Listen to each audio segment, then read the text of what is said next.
Welcome to the Zen Supermom podcast.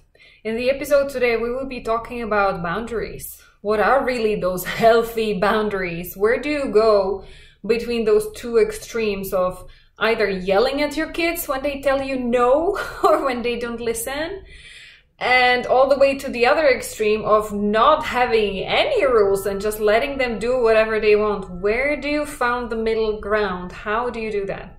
Well, that's what we are going to talk about today, so let's dive in.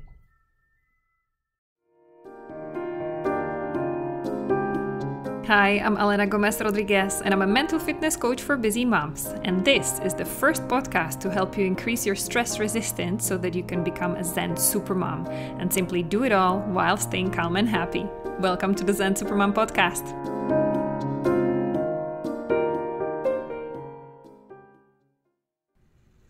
Hi, it's Elena, your mommy tantrum specialist, and I'm already laughing because it's always so much fun when I introduce myself.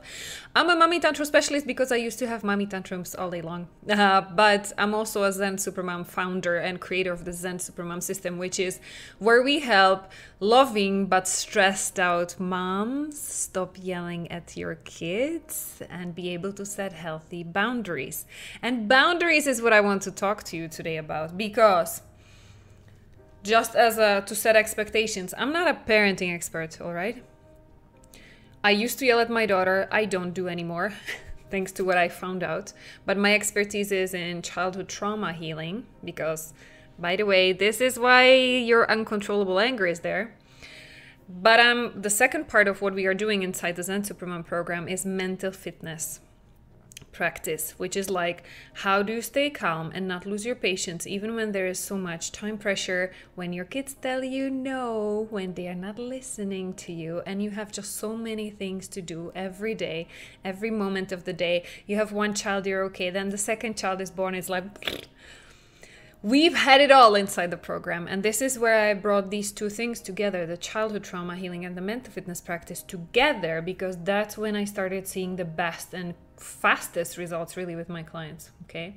And because I spent a lot of time talking about the trauma and I felt like maybe not enough on the mental fitness side, this is where I want to show to you an example that I have from my client session just this morning. We finished half an hour ago, because that I thought this is brilliant. This would be such a great story, such a great case study actually to share with you, because that will help you see what I mean by mental fitness and what is it and how it is it that it actually looks like. Good? And also the topic of healthy boundaries is something that I used to struggle when I became a mom, because being raised by momzilla myself, like my mom and my dad, they had super high expectations of me and my brother. So nothing that was like even 99% was not good enough, kind of. We were pushed to 100 and 150. And it's like whenever we came from school and we said, well, the exam was tough today, I didn't get A+. I'm like, okay, but don't, and mommy, by the way, there were so many other kids, like most of them got C and D. So it's like, don't compare yourself to the worst ones. Compare yourself to the best ones. Was there somebody who still got A+? Oh, they were great. So that just shows you could try better the next time. Like, yeah, thanks, mom. Anyways, not here to complain about the parents, because our parents, it's not their fault. They grew up with their own stuff from the generations before. I'm not blaming my parents. Just explaining that having been raised in this spirit, like hyperachiever, perfectionist controller, always like pushing, always feeling not good enough unless I give my 1000%, it messed me up when I became a mom, right? Because I knew I didn't want my daughter to feel this way. But at the same time, I was like, okay, but how do I help her show like what is okay? How do I help translate my expectations, and where are even my expectations coming from, right? What is even the right thing to expect from a child at a different age, right? Am I projecting my perfectionist hyperachiever on her? And how do I show her what is needed in order for her to grow up healthy and strong? How do I balance that still with like my unconditional love? Because, by the way, how does unconditional love feel like even? I felt like I didn't have it. The love I was getting from my parents was always conditioned by me being the good girl and succeeding the best I can. And I didn't want to give that to my daughter, but then I was kind of lost. Like, what are those boundaries then? Like, how do I express my expectations without making my daughter feel not good enough? Okay, so this is kind of like the big picture I wanted to share, because I bet if you're listening to this podcast, and maybe this is not your first episode, like part of you are resonating with what I'm sharing right now. So you might understand what I'm talking about because you went through something very similar. So now let me go to that specific example, because that might help you, like from like philosophical level of complaining about our parents and how bad we had it as kids. That's not the point. Specific case, okay? So this mom that I just spoke to this morning, she came in, and after like first, always at the beginning of every session, we first celebrate like what are the wins, what are the things that go well, because by the way, so often we focus on so many things that are going wrong, quote unquote, that we don't give ourselves enough credit for what we are doing right, or for things that even out of our control, but that are going well in our lives. Yeah. So I would even encourage you, before we dive into like the mud and the negative emotions, what is it that you can celebrate today? What is it, like the positive things, the nice things, the happy, even if little glimpses of little moments when you felt happy in the last few days? Can you celebrate that? And just like, let's take a deep breath in before we dive in the not so comfortable things. Okay? And then once you do that, let's dive in. So this mom, after we celebrated her wins, and she had several of them, bigger and smaller, but then she shared one of the things. By the way, she was putting so many things on the table, and that's also one thing that I hear so often. My clients don't come with just one challenge for a session. They come with like 5. So no wonder you're overwhelmed when you pick up so many things. Well, choose one. Choose the one that's most important for you at any given moment, and focus on solving that, okay? The moment you run after 5, you're like, this is where the overwhelm, stress, and anxiety and burnout come from, okay? That's another nugget just before I get to the meat of where I'm finally going with this today. So after she gave me those 5 different things, I'm like, where we could go to, I started seeing the patterns. Okay, because this is also the advantage of working with somebody else. You're not lost in the nitty-gritty of all of that bad things happening to you, and so many, and you don't know where to look. Once you start working with somebody else, they can help you see, like, what is the common denominator? What are all the things that... all these different things they have in common? What is the 1 or 2 things that we can take out of it, that you can actually change and work on, that will make a difference throughout this thing that you feel like it's so impossible, I'm so helpless. And we use the example of talking about, like, out of the 5 stories she shared, the one that stood out to me, then where I was helping her, was the story of her son. So her son is going to school where he's being bullied, and she's been working with the teachers, because she's like, yeah, that's like what? And trying to get the teachers to help and communicate, and like trying to tell the son, like, go and get the help from the teachers when they're saying nasty things, when they're beating you up, like, go and get the help from the teachers. And like, yeah, teachers, help me.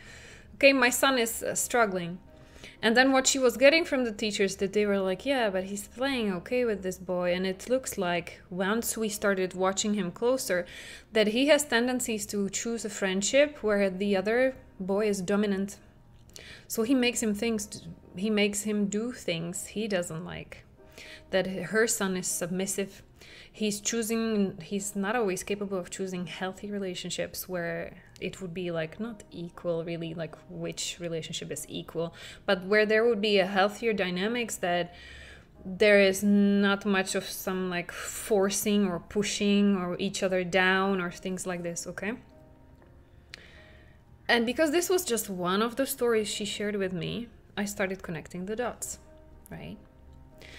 Because what she told me was also that one of the moments she struggled with the most of keeping calm and not yelling at her son was she said, just this morning, I had to yell at him because I asked him to prepare his bread for lunch because I was so busy doing so many other things, preparing everything. But when I asked him to help me and prepare his bread, which he is perfectly capable of doing, he said no. And so I got mad, because it means like I'm doing so much. I had no time to take a shower, or just like very little time. I had no time to eat properly and in calm way my breakfast. So I got mad with him, because kind of like what she was not saying, but how she was feeling was, it's his fault. This ungrateful son, I'm doing so much for him, and he's not able to help me even a bit. Okay. And this is where we started diving in the boundaries.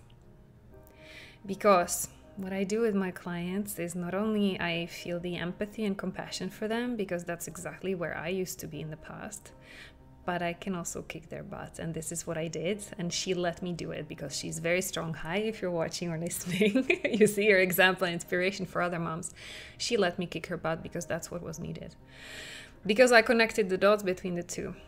And I told her, well, how do you want your son to stand up to bullies at school and tell them no, if all you're teaching him at home is the exact opposite? That when he says no, hell breaks loose. Okay. And we illustrated another way, like how it can be done in a healthier way, how you can set boundaries and tell your kids, express your expectations without blaming, shaming, pushing them down, and destroying their spirit and destroying their confidence and ability to say no. Okay. So think about your situations and just give it a thought. What is it that you would have done in a situation like this? You're asking your child do something in a stressed out, you are already stressed out. There's time pressure. You feel like you are running on empty yourself already. And then your child comes and tells no. What do you do then? How do you go about it? What would you do in this situation? Okay.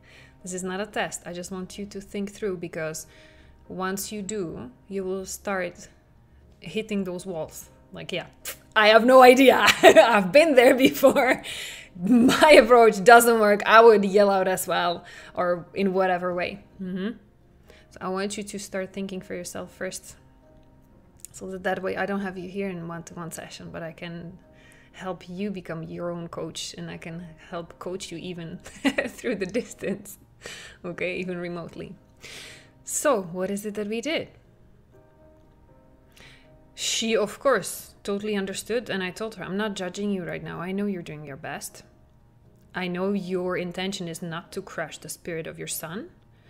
I know you want him to have some boundaries and responsibilities. It's perfectly valid. You want him to help you in the morning. That's not unreasonable. But all this drama that it resulted in, you getting so mad because of these voices in your head, and this is where we go to mental fitness, it created a total drama that could have been avoided. Okay, so let's unpack this. Come with me. Think about the last time the last time you yelled, when it was about the boundaries. So your child told you no, or they were not simply listening. You told them to do something and they ignored you. What is it that was going through your head right before you yelled out, when you lost your patience and it's like hell breaks loose? What was going through your head right before? Okay. Because what she told me was going on for her was that resentful martyr victim in her. Yeah, exactly what I said at the beginning. I'm doing so much for you already, every day, every morning, so many things. I'm here preparing your lunch. I'm here preparing so many other things. And you cannot do this one little thing that takes just few seconds. You're telling me no, like what the heck? And she felt that he was ungrateful. She felt that it was his fault that they are being late. She felt that he was not respecting her, that he just didn't care. And so she felt helpless. She felt out of control, not heard, not respected. Okay. So first of all, recognizing that there might be, unless you have already healed it, there might be some pattern from your own childhood when you felt not heard, not respected, pushed by other people to do more than you're willing to do, just because you want to be a good girl. All of this needs healing. This is generational developmental trauma. Your parents made you feel like unless you're a good girl and do everything for everybody, you cannot ever feel good enough about yourself. Not good enough. This is a trauma that 95% of women I met in my life, like they have had this without knowing it even, putting facade of a superwoman, super independent, strong, super confident. We all had that growing up. Okay, just like a authenticity moments like we do, let's admit. Okay, so this deserves healing, first of all, so that it doesn't get triggered. But then the mental fitness piece comes in realizing, and that's what I helped my client think through, those voices in my head are coming from my tendency to people please, do things for people that they don't even ask for or they don't appreciate, and from the victim voice in my head that makes me feel like I'm helpless, I cannot do anything about the situation. Because those are lies. You actually can. And this is what we talked about then next. Okay. Because in mental fitness, once you know there are situations that trigger you every day or every time it happens, this same thing, the same trigger, you go into the same outleash, that can be a clue for you. There is something for you to learn and realize once you stop being wrapped up in your anger and feeling helpless.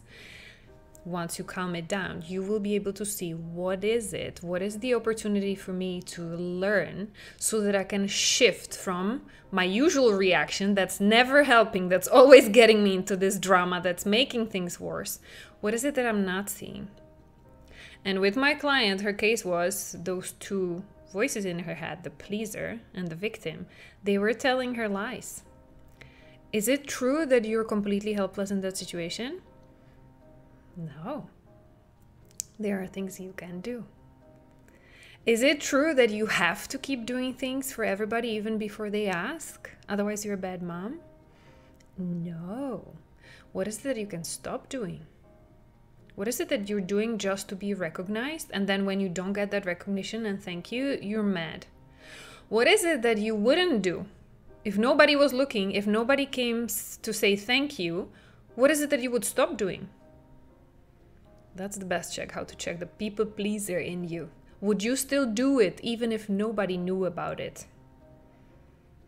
Okay. So once we did that and she recognized it is those voices in my head, then we move to the next step. So, okay, what is the way how to set healthy boundaries? And in this specific situation, you want your son to help you in the morning. So what is a healthy way of letting him know what responsibilities he has, that he's not a baby anymore? Lift him up to become your team player. You are a team. Rather than whenever you feel like you're fighting together with your child, what is the ninja shift? I call it ninja because it's like, you know, when you have those, like, I don't watch these things, but this is the image I have in my mind. Well, but when there's somebody who comes to attack you, rather than pushing back, especially if they're stronger, it's not working, right? But if you use their weight and you shift it, like do the karate move or whatever. I'm not a martial arts specialist in case you haven't noticed. But what you can do is that you can use their momentum by doing one elegant flip and somehow like they self-destruct basically themselves. You use their weight and their momentum against them. Okay. In mental fitness, we don't fight against anybody, but we use the momentum of the situation to flip it over elegantly into the outcome we do want.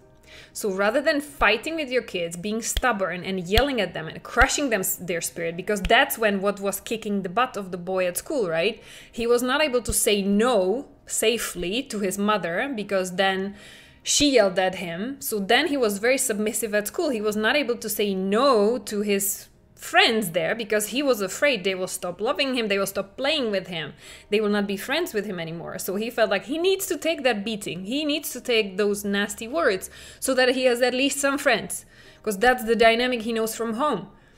When he says no, his mom yells back at him. It's not safe to say no. That's what he was learning. Okay, so where is the balance? What is the way how your kids could feel safe to say no without you punishing them for it?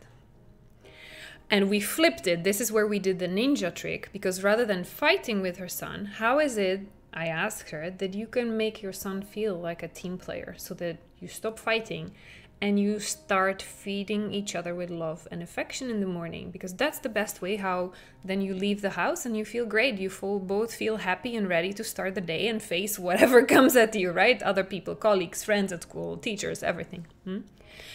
To build him up. So what is it that we did specifically? Using that example, when he said no, he didn't want to put something on his bread. So I said, okay, so what prevents you from giving him the choice? Okay. Do you want the bread with something, or do you want the bread just like this with nothing? Your choice. And either way, whatever he chooses, it's fine. It's his decision, and it has nothing to do with you, because you will not attach putting something on his bread with the fact if you love him or not that morning. Because that's the translation he's making in his head so far. Their morning routine was so inconsistent that the days when he was preparing his bread, it felt like, yeah, mommy likes me. Today I was a good boy, so I got the bread prepared with something. But this morning he was leaving to school when she was so mad. He ended up having nothing on his bread. So once he will be eating that bread, like right now it's the lunchtime, so he's probably sitting somewhere eating the bread with nothing and still thinking about the fight with his mom, right? How can we avoid all of this drama? So once you notice there are situations that keep repeating, once you notice that you are always stressed out during your morning, and I think we already covered it a little bit in the last week podcast, how is it that you can diffuse that situation completely? Okay. So because you want to be team players and not fighting heads over something, so talk about it in advance. So if it's a morning routine, see when it's a good time in the afternoon or during the weekend, whenever you are both calm, you and your child. Sit down and talk about it. I don't know how about you, my dear child, but I'm not enjoying our mornings too much because we always fight. We always end up being out of time. And it doesn't feel well to me, and I can only imagine, how does it feel to you? Like, do you like spending time together in the morning? Do you like when you get up, our mornings? And I'm so sorry that I'm very often yelling at you. I guess that must feel very not nice in the morning, right? So how about we start doing it in a way that both of us would enjoy. What is it that you would enjoy doing in the morning, my child? Okay, you love playing Lego, you love drawing. All right. Me, I love taking my breakfast. Like eating a breakfast and having a shower. How great would that be to have time for that? Okay. Now, you love this, I love that, and then there are things we need to get done. Like your lunch, my lunch, whatever else, like just brushing our teeth. Okay. What is it that we could do together, or that you could start doing things yourself? Because that would save me time, and I would have more time than to go and do the drawing with you. Or read a chapter from your favorite book together. Okay. Because the faster we get these things done, the more time I will have for you. So that we spend that great time we spend doing what you love, so that when you're leaving for school, we both feel great. Because we didn't have to fight. And we got to do your favorite thing together. How amazing would that be? Okay. And as much as possible, setting clear routine so that they know what's coming. And then at the end of it, there's something they love doing, which is their incentive. That's the reason why they will want to help and do things on their own. There will be mornings when they will not manage. And then that's the consequence. Like, okay, we didn't have time to play today. I feel sorry for you. That's what it is. Well, let's hope tomorrow we can make it better so that I have the time to be with you. Okay. Stop linking you spending time for your kids or doing something for them with you loving them. You don't do things for them because you love them. Stop creating that connection. Because then they will feel the day when my mom doesn't do something, it means she doesn't love me and it's my fault and I'm such a terrible child and I need to keep doing better, because if she stops taking care of me and she kicks me out of the house, I will die. I have to change who I am, and I have to start behaving well so that I deserve the love of my mom, and she shows me love by doing these things for me. You see how that screws you up, your relationship with your kid? And that's the pleaser in you. That's the hyperachiever in you. That's what you were rewarded for by your parents. The more you did, the more you behaved, the more they showed you their love, conditional love. This is the generational developmental trauma of conditional love, not knowing the unconditional love, okay? This is where we need to flip the switch with our kids. And it sounds easy as I say it. I know it's much harder to do it. And that's why it's hard, because we were not taught. I was not shown. I was not made feel by my mom that she loves me no matter what, even if I may make a mistake, even if I don't help her one day in the morning, even if I have bad grades at school. I didn't get that from her, that she would love me anyways. Like, yeah, she would probably give me the hug. She wouldn't be always yelling at me, but I would feel how disappointed she was in me, that I didn't do well enough. Okay? You don't want your kids to feel that way. I know you don't. So this is how you set healthy boundaries. You let them know in advance. What is it that not only is expected, we don't impose rules. As much as possible, we try to not negotiate, but co-create. This is the better expression. We co-create their responsibilities, age appropriate, and we make sure we set them up for success. Do they have what they need to fill in this responsibility, to take care of this task? And do they have positive motivation, or do I drive them by fear that they have to do it, otherwise I'll be mad and then it's their fault because they're a bad kid? Do they have the positive motivation instead? Okay. Not bribing them like, hey, you will get a new phone if you get good grades. This is so... I could make a special episode about this. Stop bribing your kids. This is all about natural consequences. Both for good behavior and for the bad behavior. Natural consequences. So in this morning routine, the natural consequence of them pulling their weight, taking on the responsibility they agreed to take on for the routine you co-created together. They feel invested in it because they understand why things are happening the way they are happening in the morning. Their reward, the positive consequences, them having more time to do what they love, and ideally with you, so that they feel loved by you. My mom, she loves me so much that she makes me feel important even in the morning when she has so little time. I feel so seen and heard and loved because she makes time even throughout that like morning time. Okay, this is the message we want your child to get, right? That they feel like the most important thing in the world. Okay, this is the natural consequence of healthy boundaries. If you co-create them together with your child, get their buy-in, have them design it in a way that fits not only you but them as well, have a positive motivation at the end of it, like a reward of why they will be wanting to move along, not drag their feet, positive motivation, so that they feel loved, heard, and understood. This is how you set healthy boundaries and how you create healthy routines. Now, for the perfectionist voices in your head, is it going to work every day, like smooth as butter, as we would say in Czech? No, there will be days when they will be too tired because they stayed up late last night, whatever, they are feeling sick or something happened at school and they are worried to go to school, so they will be dragging their feet. Does it mean this process doesn't work? Does it mean that you have a bad kid? Does it mean that you're a bad mom because you will lose your patience? No. Is it always going to be perfect? No. Does it mean that you should give up and blame your kid for being difficult and monster? No. So, what are you taking away from this preaching? What is the opportunity that you could create out of your aha moments you got in this episode?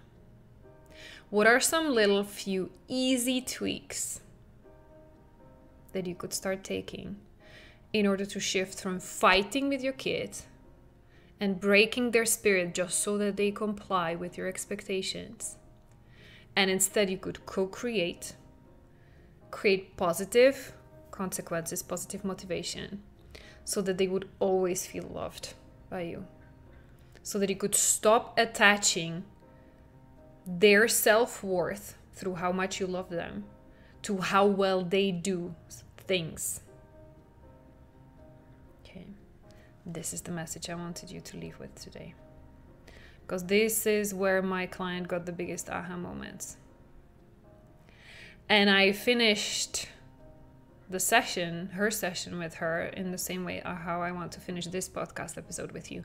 I know that what I shared with you right now, it might have triggered a lot of your inner critic and judge, like, oh my goodness, I'm screwing my kids so much and I didn't even see it, and I tried my best to do better than my parents, but I'm actually doing the same terrible things as they did. Take a deep breath in. I know you're doing better than your parents.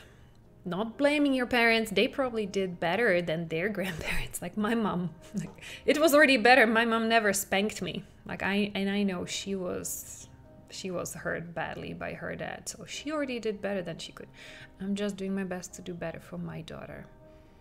And I'm stopping the generational trauma. I'm choosing to work on my mental fitness level every day, so that I make sure my daughter feels loved no matter what.